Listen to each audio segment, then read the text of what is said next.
Happy Monday, Beanstalk. This is Beanthoven with your weekly call roundup. Tuesday's dev call had Publius showcasing 4 main Oracle solutions and discussing multi-block MEV manipulation, the potential risks, and creating resistance through different pump configurations. There's a few parameters that can be tweaked in order to, minimize the attack. The 2 biggest ones are this cap on the maximum percent change per block and the look back on the Oracle. Towards the end of the meeting, the idea was raised to create some sort of succinct documentation to further illuminate the topics discussed. I think it's clear at this point that the next step is to formalize this in some sort of short writing that basically proposes everything that was discussed today in a more succinct, digestible format for a broader audience. And at that point, some decision on these parameters can be made.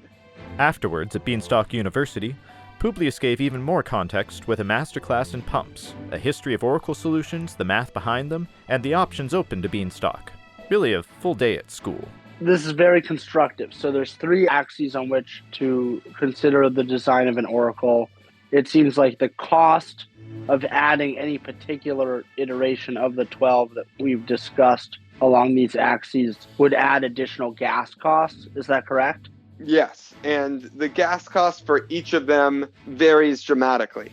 At the DAO meeting on Thursday, Guy spoke about initiatives to help inform the community, such as the dev calls, making public the development Discord channels, and sharing clearer product shipping dates. Just to preemptively answer when wells, it's probably looking like a happy path would probably be something like early May at this point. He also noted that Beanstalk Farms has met with marketing firm Scribe, and they'll be starting work in the next couple weeks. Silo Chad gave updates on the ongoing development and the wells audits. Right now we have 2 auditors looking at it. We've got Halborn and Sifrin, who are both doing their own independent research, and then we may have some other folks come in and take a look at it in the coming weeks as well, but that's TBD. I'm going back and forth with Halborn as they're wrapping up their side. Generally, everything is looking good. My expectation is to see something from them in the next few days. And then Sifrin is in progress with the audit of the core wells code.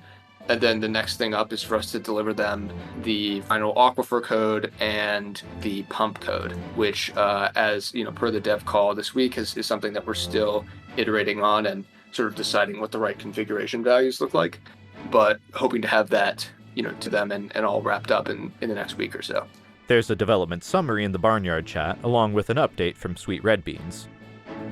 At the Thursday dev call, Publius discussed the option of using Seaport as a substitute for Tractor. It was brought to the community's attention that Seaport recently introduced some sort of support for arbitrary orders through the use of zones. And whether to make Beanstalk native assets like pods conform to existing ERC standards or propose our own. Option 1 is to create some Seaport fork and, modularly add support for deposits and plots. Option 2 is to, somehow extend the interface for deposits and plots to adhere to ERC 1155 and therefore kind of allow Seaport to natively support these assets. They reviewed questions about gas and security implications, and the decisions the community will eventually have to make. Some sort of write-up specifying the different pros and cons and alternatives to the different solutions might be helpful to get more community feedback. That's what happened this week. I'm Beanthoven, giving you the TLDR. See you next Monday.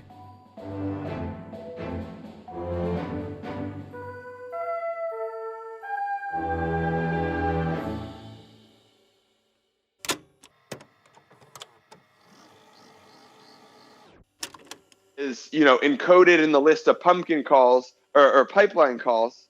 I think I said pumpkin. I don't know where that came from.